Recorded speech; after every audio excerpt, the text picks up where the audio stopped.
Otis, how you doing? You ready for your walk this morning? Well, hi guys, we're at Caldicot Country Park and we're looking out for a Bronze Age boat. Yeah, I did say that right, a Bronze Age boat. And also a beautiful sunrise. And I think we're going to get both this morning. Otis is absolutely full of beans, lots of energy to burn off. And I can see the sun peering through over here. Look at this, absolutely beautiful. So here we are. This is a lake within the country park that was excavated back in the 1990s, and in doing so they came across a lake. Wow, look at this.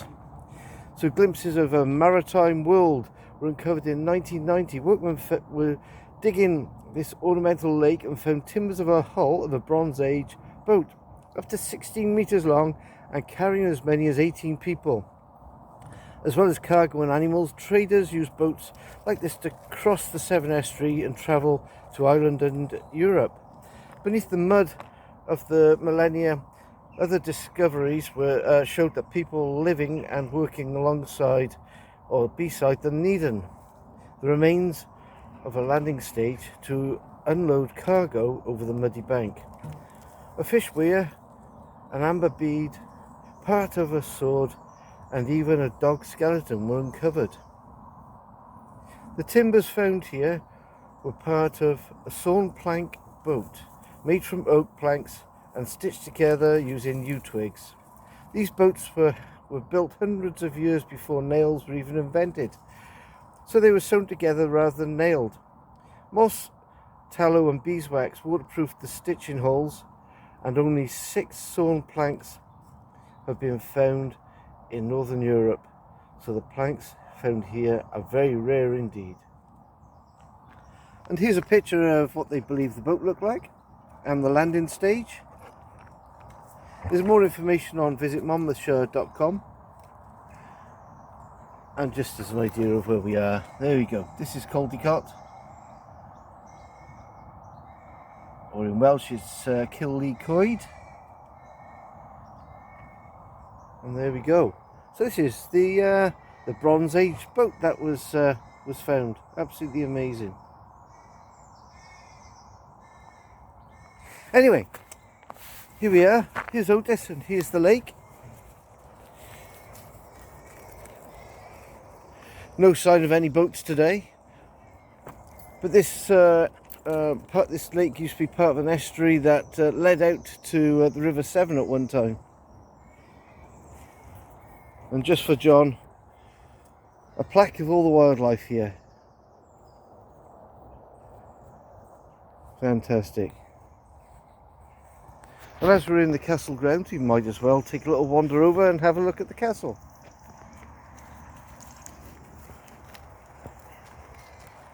This way, Otis. You've got a stick. Oh, well done, Otis. Well done. Well, before we head over towards the castle grounds, this area here was renowned for whirly holes back in the 19th century, and one farmer has even lost his son down one of these big whirly holes.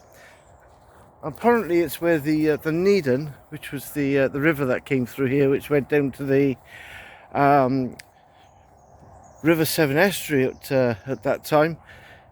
It's all dried up now, obviously, because that's why the boat was up here, basically.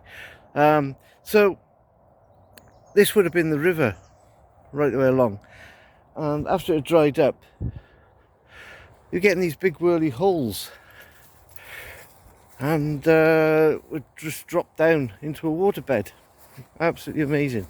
I'm looking along here because apparently there's a plaque with some information on it. Alright, Otis, you're going to bring your stick. It's a good boy.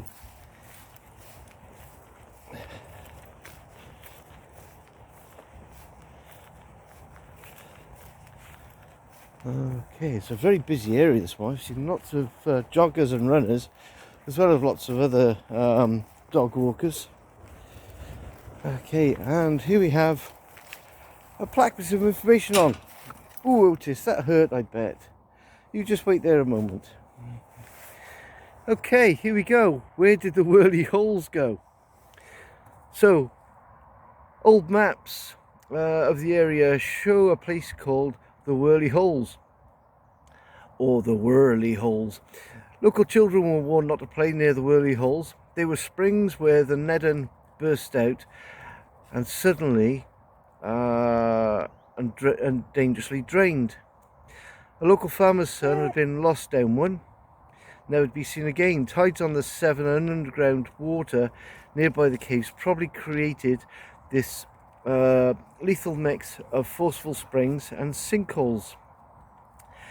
In 1879, the whirly holes and the watercourse of the Nedden Valley were dramatically changed when a massive underground spring was breached during the Severn Tunnel's construction. We'll do that one day.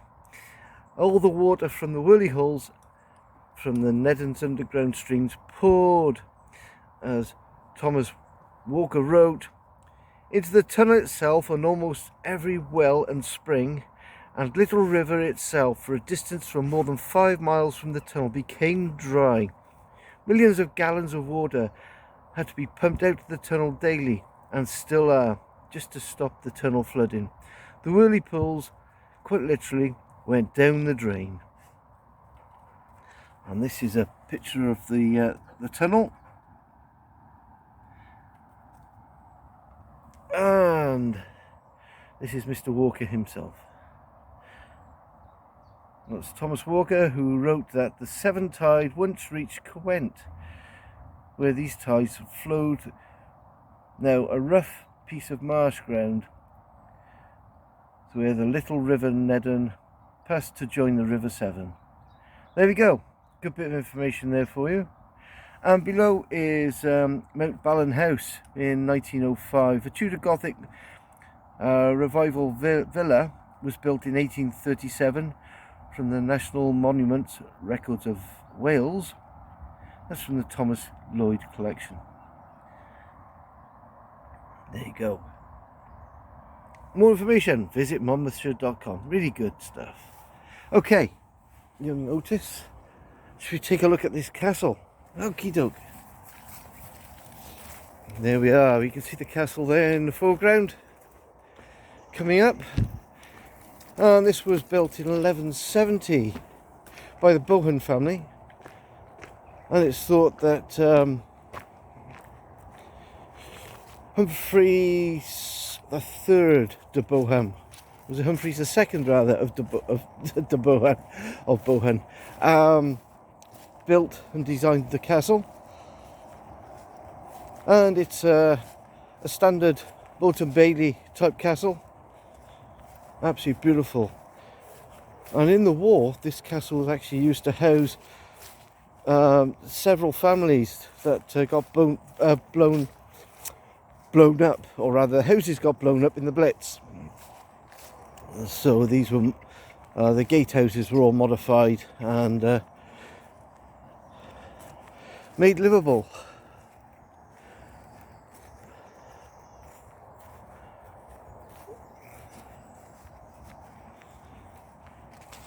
You enjoying your walk, Mr. Otis?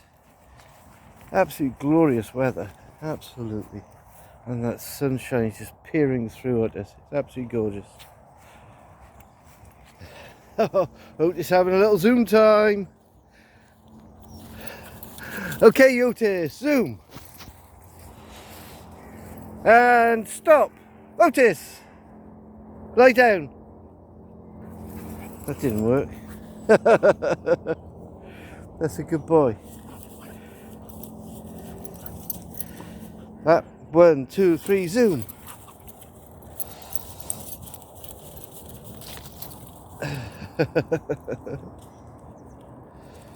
It burned some energy off this morning. 1, 2, 3, zoom. It's a good boy. Lay down. Okay, well, I've put Otis on the lead now. Lots of the dog walkers around, and a lot of young mothers pushing their prams as well. So it must be a good place to go for a walk early mornings and get your exercise. There we are. Well, we're heading over towards the castle grounds itself now. And oh, brilliant. Here's a plaque with some more information on it. This is Caldicot to Black Rock. Now, Black Rock is down towards Sudbrook area. I'll quickly show you the map first. There we go. So you can see Sudbrook on the map. That's where the Severn Tunnel starts. That's the railway line that leads from Wales to England. And to the south of it, you've got the Prince of Wales Bridge. So they're very close to each other. The Prince of Wales Bridge was a recent development over the last sort of 15-20 years. Okay, so you've got Port Skewett, and then you've got Caldicot Castle, which is where we are. And you can see the Nedden Brook, which runs right way through Cowent and down through the Caldicot Country Park, and finally into the river Bristol Channel, rather. It's not quite the River Severn there, it's Bristol Channel at the Caldicot Pill. So we'd like to do a little bit more walks around this area, I think, especially up near the Roman town. There's a Roman settlement at Cowent, so that'd be handy as well. Very nice to look at. The Severn Tunnel Junction would be another great place to look at, and also Roggett Country Park. Anyway, for today, we're at Caldicot, so the information on Caldicot. You okay there, Otis? You're not getting bored? Okay. The settlement mentioned in the Domesday Book of 1086, although it is far older than Bronze Age, and Roman remains have been found along the banks of the river. The river today is little more than a narrow brook, which was once wide and deep enough to allow boats to travel inland as far as the Roman town of Cowent. Caldicot may be derived from an Old English phrase of Caldicot, meaning cold hut, a rough shelter used for either animals or humans. A magnificent Norman castle dates back from the 12th century and replaces an earlier timber Moulton Bailey castle. A charter from AD 1895 refers to a free landing or ships at the mouth of the Nedden, and much of its history, Caldicot has been one of a series of small ports along the levels, which is the coast. In the late 18th century, a small shipyard was established at Caldicot Pill, which lasted till about 1830. Caldicot finally separated from the sea by the construction of the new seawall around 1840. Caldicot remained a small farming village right the way up until 1850, when the arrival of the railways came along, and it steadily expanded. During the 1950s, development of the paper mill took place at Sudbrook, and Lamworth Steelworks led to a greatly increased demand of workers' housing. By the end of the 1960s, the town had grown to over 7,000 residents, and a population in 2020 was around 12,000. Okay, well, I've just been playing with the camera, and I've changed the aspect ratio so that if we take a little wander around the castle now, you'll get to see Otis and the castle. Good fun. Let's go.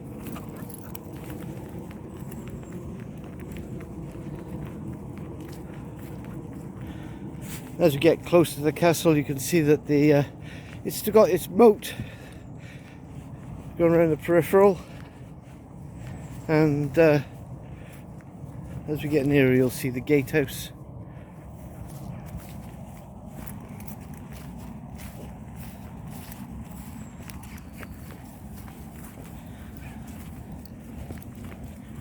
It's quite a strange angle, this this camera setting. It looks a bit peculiar at my end, so let's see how it comes out anyway.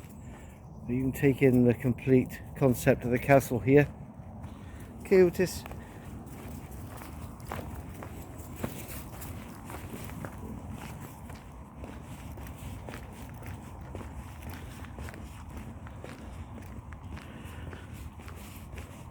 And if you're in the area, I would thoroughly recommend popping by.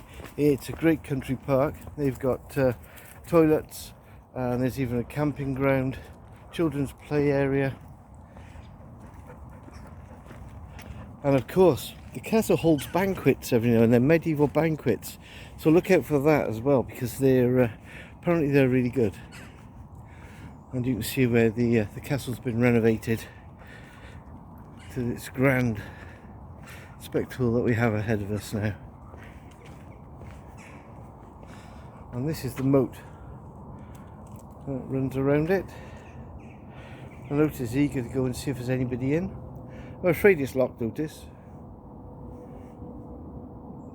For more information on this, if you look up monlife.co.uk/heritage, you'll get to know a bit more about the Monmouth area and or Monmouthshire area, I should say.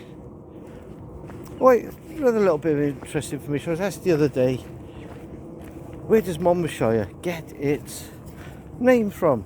Well,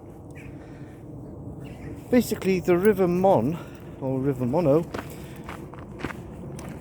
travels from way up the valleys of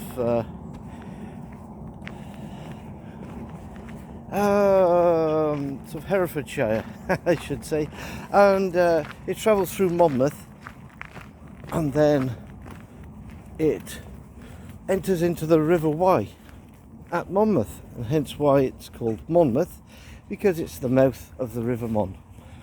And there we go, that's why the area is called Monmouthshire, because it's the land of the River Mon. Another little bit of useful information for you.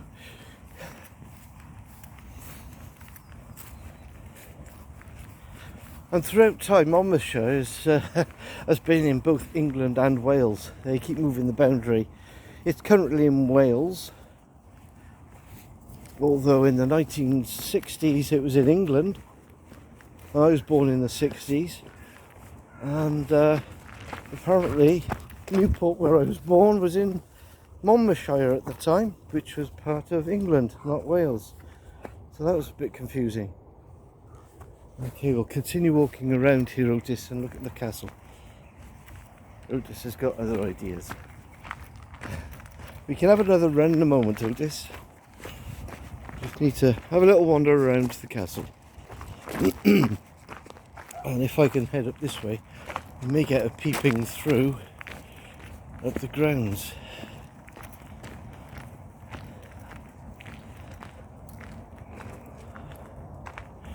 When it's open, let's have a look. There we go, looking through. You can see part of the grounds anyway. Okay, Otis, yeah, we'll continue. The boys eager to have another run.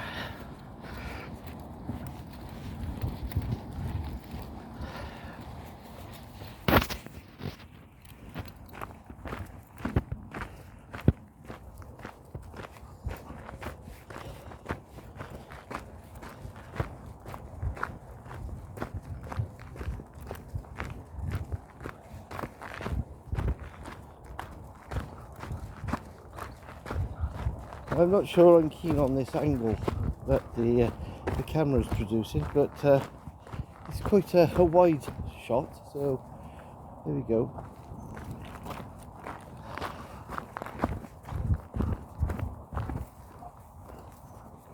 I'll be just walking around the periphery. I would try and get Otis in on the shot, but he's walking on the other side.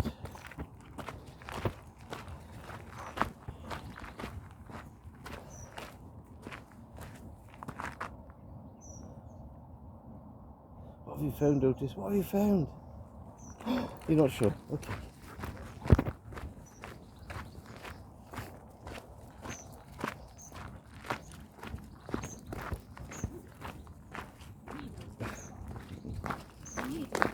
Okay.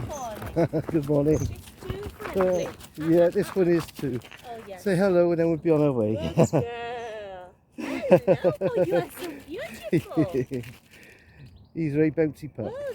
Oh, this one is. Oh, jeez. Yeah. Come on, Otis. Okay, cheerio. Okay, well, I've changed resolution again, back to the original camera sort of standard. Yeah, I wasn't sure whether that other setting was very good at all. Otis and I have just circumnavigated around the castle grounds. Thoroughly enjoyed our morning here. I would have done a lot more recording if I come a bit earlier, but absolutely full of people. So that's it for us for today. I'll say cheerio. Hope you enjoyed the video. Please click the like button if you did, and subscribe if you're able to. So until next time, cheerio from Otis and I, and the two shadows.